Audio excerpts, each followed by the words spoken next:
Assalomu alaykum do'stlar, qadrli yurtdoshlar. Ishlatilmagan yangi Xitoy setkalarimiz keldi.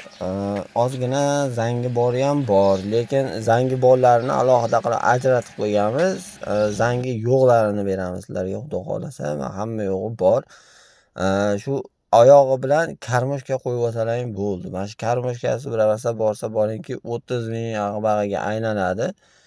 Oyog'i 100 mingga aylanadi. Shu boringki uzog'i 150 ming so'm rasxoti bo'ladi buni. Oyog'i bilan karmoshka yasatgan. Lekin nepilnik, pipetka, haligi setkani bir-biriga bog'laydigan zajimlari, ularni hammasini o'zimiz beramiz, xudo xolasa. Hop, bu setkalarimiz Toshkent Nazarbekda bemalol kelib ko'rib netib olsalaring bo'laveradi. Komplektda hozir o'sha bitta 96 ta tovuq sig'aydigani 1,5 million so'm berilyapti. 1,5 million so'm. Uni ham misol agar ko'proq olaman deydigan bo'lsalaring kelishtirib berilaveradi. Bunaqa yangi setka kamdan kam holatlarda chiqadi sotuvga.